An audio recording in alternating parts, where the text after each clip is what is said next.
নমস্কার, আপনারা দেখছেন সংবাদ টুডে। এই ভিডিওতে অবশ্যই ইস্টবেঙ্গলের দিমিত্রিস ডায়ামানাটোকুস ও আপোয়া এখন ঠিক কোন জায়গায় দাঁড়িয়ে আছে এবং আরও কিছু খবর নিয়ে আপডেট। আমরা অনেক দিন পর আপনাদের কাছে এলাম, কারণ খবর না থাকলে একই কথা ইনিয়ে বিনিয়ে আমাদের বলতে ইচ্ছা করে না। ইস্টবেঙ্গলকে ভালোবাসা মানে মিথ্যে কথা বলে আপনাদের সাপোর্ট তা না পেলেও নাই বা পেলাম। যাই হোক, দিমিত্রিস ডায়ামানাটোকুসকে নিয়ে আমরা অনেকের মতোই যেমন যেমন খবর পেয়েছি জানিয়েছি আপনাদের। আপনারা জেনেছেন অন্যান্য জায়গা থেকেও। তাই ইস্টবেঙ্গল যখন রিভাইজড অফার তাকে পাঠালো, বেশি টাকার অফার ইত্যাদি পাঠালো, তখনও আমরা আপনাদেরকে জানিয়েছিলাম। তাহলে কেন এতদিন পর এলাম যারা বলছে ডায়ামানাটোকুস নাকি ইস্টবেঙ্গলে সই করেননি, এটা মিথ্যে কথা বলা হচ্ছে। তাই তাদের মিথ্যাচারের মতো অপকর্ম সহ্য করতে না পেরেই এই ভিডিও।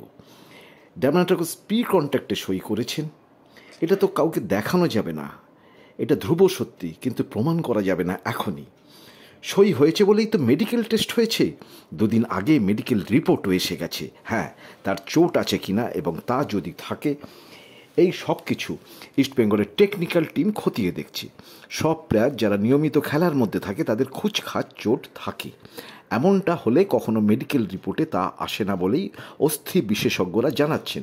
ইস্টবেঙ্গলেরও এক কর্মকর্তা শান্তিরঞ্জন দাশগুপ্ত একজন অস্থি বিশেষজ্ঞ, তিনি হয়তো ব্যাপারটা বুঝেছেন। ডায়ামানাটোকুস 9 বছর ধরে পেশাদার ফুটবল খেলছেন।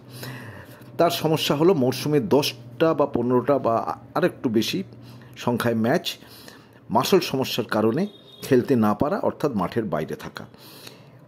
কেরালা ব্লাস্টার্সের গ্রিস থেকে 2 বছর আগে এসে তিনি চুক্তি করেছিলেন এবং 2 বছরের চুক্তি করা হয়েছিল।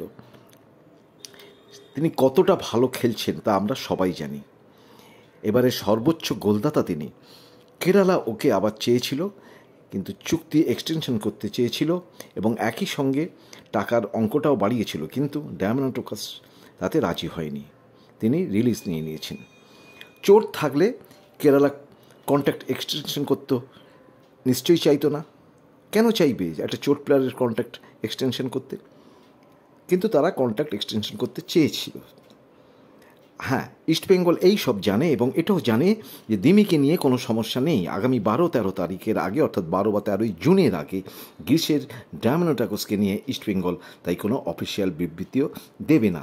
আগেও দেয়নি কোনো প্লেয়ারকে নিয়ে, এবং কনফার্ম না হওয়ার পরে, চূড়ান্ত সই না হওয়ার পরে তারা কিছু বলবে না। আগেও হয়েছে, এখনও তাই করছে ইস্টবেঙ্গল। এটাই করা উচিত। আমরা হলো তাই করতাম, আপনি হলেও হয়তো তাই করতেন। এবার গত বছর থেকে ইস্টবেঙ্গল ভালো ফল করার জায়গাটা তৈরি করতে শুরু করেছে। গত বছর কিছুটা, গত মরশুমে কিছুটা হলেও ভালো ফল করেছে। আর এবার দিমির সইটার কথা বলতে হবে ভারতীয় ফুটবলে রেকর্ড ট্রান্সফার হবে। ইস্টবেঙ্গল নামী ফুটবলারের কীর্তি চায়, যে দলকে গোল করে বারবার জয় এনে দিতে পারবে তাকেই চাইছে। তিনি দিমিত্রিস ডায়ামানাটোকুস হতে পারেন, অন্য কেউ তো হতে পারেন। এছাড়া আপোয়ার ইস্টবেঙ্গল আসাটা এখন রহস্যবিত। এলাম আমরা আপোয়ার কথা।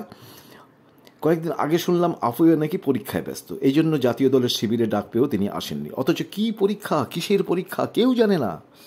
আপনারা কি জানেন? যদি জানেন অবশ্যই আমাদের কমেন্টস বক্সে এসে জানাবেন। রহস্য উদ্ঘাটন করতে ব্যোমকেশ বা ফেলুদা এলো, তিনিও পারবেন না বোধহয়। সূত্রের খবর, মুম্বাই সিটি এফসি ইস্টবেঙ্গলের সঙ্গে একটা সোয়াপ ডিল করার প্রস্তাব দিয়েছিল। নওরেম মহেশকে নিয়ে আপোয়াকে ছাড়বে তারা। এই ব্যাপারটা ইস্টবেঙ্গল রাজি হয়নি। মুম্বাই এতেই চটেছে। এরপর আপোয়া যে পুরো দমে ইস্টবেঙ্গলে আসতে চাইছেন বলেই বাড়িতে বসে আছেন, এমনটাও হতে পারে। সূত্রের খবর অনুযায়ী আপোয়ার কাছেও ইস্টবেঙ্গল তাদের চুক্তিপত্র পাঠিয়ে দিয়েছে। সব যদি ঠিক থাকে তাহলে আগামী সপ্তাহে আপোয়া ডিল চূড়ান্ত হয়ে যাওয়ার সম্ভাবনা। এবার আসি অন্যদিকে। ইস্টবেঙ্গল যে 4 জুনিয়র, অর্থাৎ সুব্রত মুর্মু, মনতোষ চাকলাদার, বিজয় মুর্মু ও চাকু মান্ডিকে সই করিয়েছে, তার জন্য তাদের বিনো জর্জকে দায়িত্ব দেওয়া হয়েছে এদের ওপর নজর রাখতে। এর মধ্যে মনতোষ 2022 সালে সন্তোষ ট্রফিতে বাংলাকে নেতৃত্ব দিয়েছিল, বাংলা রানার্স হয়েছিল, এবং এরপরে ইস্টবেঙ্গল তাকে অফার করে, কিন্তু মনতোষ সেই অফার না নিয়ে তিনি চলে গিয়েছিলেন কেরালাতে।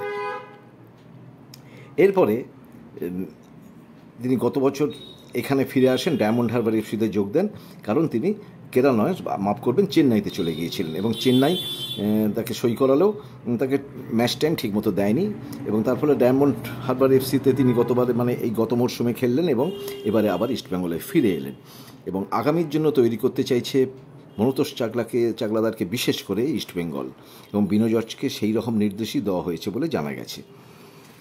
আর একটা খবর হলো আইএসএল ছেড়ে চলে গেলেন কেরল ব্লাস্টার্সের মার্কো লেস্কোভিক। কোনো ভারতীয় ক্লাবই আর তিনি পছন্দ করছেন না, তিনি তাই খেলতে চান না আইএসএলে।